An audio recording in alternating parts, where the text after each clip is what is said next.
ಏನಂತ ಅಂತಂದ್ರೆ ನಾವು ರಾಷ್ಟ್ರಧ್ವಜ ಅಥವಾ ಕನ್ನಡ ಧ್ವಜ ಇವೆರಡರಲ್ಲಿ ಒಂದನ್ನು ಸ್ತಂಭದಲ್ಲಿ ನಾವು ಆಯಿಸ್ಟ್ ಮಾಡ್ತೀವಿ ಅಂತ ಹೇಳಿದ್ದಾರೆ, ಧ್ವಜಾರೋಹಣ ಮಾಡ್ತೀವಿ ಅಂತ ಹೇಳಿದ್ದಾರೆ.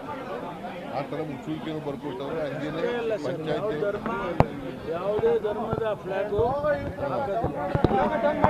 ಯಾವುದೇ ಧರ್ಮದ ಫ್ಲಾಗನ್ನು ಅಲ್ಲಿ ಆ ಕಂಬದಲ್ಲಿ ಹಾಕಲ್ಲ ಅಂತ ಹೇಳಿದ್ದಾರೆ. ಅವರೇ ವೈಲೇಟ್ ಮಾಡಿ ಭಗವಾನ್ ಧ್ವಜ ಹಾಕಿದ್ದಾರೆ. ಇದು ಅವರೇ ಬರ್ಕೊಟ್ಟಂಥ ಮುಚ್ಚಳಿಕೆಗೆ ವಿರುದ್ಧ ಅಲ್ವಾ? ಇದ್ರ ಪರವಾಗಿ ಕುಮಾರಸ್ವಾಮಿ ಮಾಜಿ ಮುಖ್ಯಮಂತ್ರಿ ಆಗಿದ್ದವರು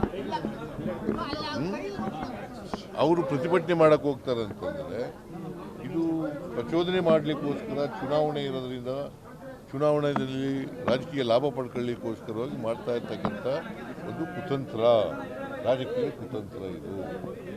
ಇದರಲ್ಲಿ ಯಾವುದೇ ಸರ್ಕಾರದ ವೈಫಲ್ಯ ಇಲ್ಲ.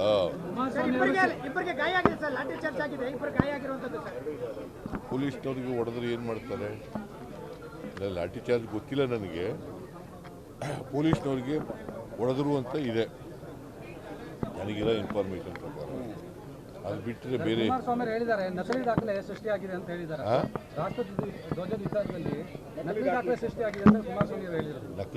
ನಕಲಿ ದಾಖಲೆ ಸೃಷ್ಟಿಯಾಗಿದೆ. ಈ ಘಟನೆಗೆ ಜಿಲ್ಲಾಧಿಕಾರಿ ಕಾರಣ ಸಸ್ಪೆಂಡ್ ಆಗೋವರೆಗೂ ನಾವು ಹೋರಾಟ ನಿಲ್ಲಿಸೋದಿಲ್ಲ. ಕುಮಾರಸ್ವಾಮಿಗೆ ಸುಳ್ಳು ಹೇಳೋದು ಬಿಟ್ಟರೆ ಬೇರೆ ಏನು ಗೊತ್ತಿದೆ? ಕೇಳಪ್ಪ, ಇಲ್ಲಿ ಕುಮಾರಸ್ವಾಮಿ ಯಾವಾಗಲೂ ಸುಳ್ಳು ಹೇಳೋದು. ಯಾವುದಾದ್ರು ಅವ್ರು ಹೇಳೋದನ್ನ ಸಾಬೀತು ಮಾಡಿದ್ದಾರಾ?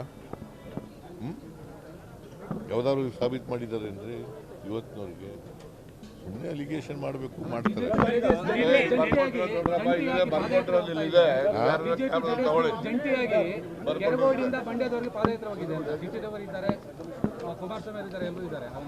ಈಗ ಕುಮಾರಸ್ವಾಮಿ ಅವರೇ ಬಿಜೆಪಿಯ ವಕ್ತಾರರಾಗ್ಬಿಟ್ಟವ್ರೆ ಪಾಪ. ಅಲಯನ್ಸ್ ಮಾಡ್ಕೊಂಡಿದ್ದೀವಿ ಅಂತೇಳಿ ಬಿಜೆಪಿನ ಹಾಡಿ ಹೊಗಳಿತಕ್ಕಂಥದ್ದು. ಆ ಹೆಸರು ಮುಂದ್ಗಡೆ ಸೆಕ್ಯುಲರ್ ಅಂತ ಬೇರೆ ಇಟ್ಕೊಂಡವ್ರೆ. ಸೆಕ್ಯುಲರ್ ಅಂದ್ರೆ ಏನು? ಬಿಜೆಪಿ ಜೊತೆ ಸೇರ್ಕೊಂಡ್ರೆ ಏನಂತ ಮಾಡೋದು, ಏನಂತ ಕರಿಬೇಕು ಸರ್? ಇದ್ರ ಜೊತೆ ಹೇಳಿದ್ರೆ ರಾಮ ಇದ್ರೆ ಸಾಲದು, ನಡವಳಿಕೆ ಮುಖ್ಯ ಅಂತೇಳಿ ಕುಮಾರಸ್ವಾಮಿ ಹೇಳಿರುವಂಥದ್ದು ಸರ್. ಇನ್ಮೇಲೆ ಮೊದಲು ಕುಮಾರಸ್ವಾಮಿ ನಡವಳಿಕೆ ಕಲ್ತ್ಕೊಳ್ಳಿ, ಆಮೇಲೆ ಬೇರೆಯವ್ರು. ಕುಮಾರಸ್ವಾಮಿ ಅವರು ಮೊದಲು ನಡವಳಿಕೆ ಕಲ್ತ್ಕೊಳ್ಳಿ, ಆಮೇಲೆ ಬೇರೆಯವ್ರಿಗೆ. ನಿನ್ನೆ ಅಹಿಂದ ಸಮಾವೇಶ ನಡೀತಲ್ಲ, ಅದೇನಾದ್ರೂ ಶೋಷಿತರ ಸಮಾವೇಶ ಬಿಜೆಪಿ ಅವ್ರಿಗೆ ಏನಾದ್ರು ನಡ್ಕೊಬಿಟ್ಟು ಈ ರೀತಿ ಪ್ರಚೋದನೆ ಕೊಡ್ತಾ ಇದ್ದಾರೆ. ಬಿಜೆಪಿ ಅವರಿಗೆ ಪಾರ್ಲಿಮೆಂಟ್ನಲ್ಲಿ ಸೋಲ್ತೀವಿ ಅಂತ ಭಯ ಇದೆ. ಆ ಭಯದಿಂದ ಇವೆಲ್ಲ ಪ್ರಚೋದನೆಗಳು ಮಾಡಿ ಯಾವುದೇ ಇಶ್ಯೂ ಇರೋದಿಲ್ಲ ಅಂಥ ಕಡೆ ಇಶ್ಯೂ ಮಾಡಿ ಕೋಮುವಾದ ಮಾಡಲಿಕ್ಕೆ ಹೊರಟಿದ್ದಾರೆ. ಹೀಗೆ ಮುಂದುವರೆದ್ರೆ ಲೋಕಸಭೆ ಚುನಾವಣೆ ಆಸುಪಾಸದಲ್ಲಿ ಸರ್ಕಾರ ಬಿದ್ದೋಗುತ್ತೆ ಅಂತೇಳಿ ಸಿಟಿ ರವರು ವಾಗ್ದಾಳಿ ಮಾಡಿರೋದು. ಹೀಗೆ ಮುಂದುವರೆದ್ರೆ ಲೋಕಸಭೆ ಚುನಾವಣೆ ಆಸುಪಾಸದಲ್ಲಿ ಕಾಂಗ್ರೆಸ್ ಸರ್ಕಾರ ಬಿದ್ದೋಗುತ್ತೆ ಸಿಟಿ ರವಿ ಅವರು. ನಾವು 136 ಜನ ಆಗಿದ್ದೀವಿ. ಎಷ್ಟು ಜನ? 136. ನಮ್ಗೆ ಎಷ್ಟು ಓಟ್ ಬಂದಿದೆ? 43%. ಅವ್ರಿಗೆ ಎಷ್ಟು ಬಂದಿದೆ? 37% ಓಟ್. ಹೆಂಗೆ ಬಿದ್ದೋಗುತ್ತೆ?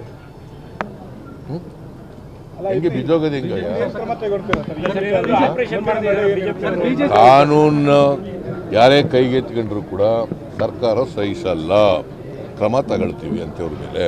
ಸರ್, ತುಮಕೂರು ಇವತ್ತಿನ ಕಾರ್ಯಕ್ರಮದಲ್ಲಿ ಪರಮೇಶ್ವರ್ ಅವರು ನಿಮ್ಮಲ್ಲಿ ಒಂದು ಬೇಡಿಕೆಯನ್ನು ಕೊಟ್ಟಾಗಿತ್ತು, ತುಮಕೂರಿನವರೆಗೆ ಮೆಟ್ರೋನ ವಿಸ್ತಾರ ಮಾಡಬೇಕು, ಸರ್ಕಾರದ ಮುಂದೆ ಮನವಿ ಇಡ್ತೀವಿ ಅಂತ ಹೇಳಿದ್ರು. ಅದು ಹೇಳಿದ್ದಾರೆ. ಅದನ್ನ ಕ್ಯಾಬಿನೆಟಲ್ಲಿ ಕೂತ್ಕೊಂಡು ಚರ್ಚೆ ಮಾಡ್ತೀವಿ.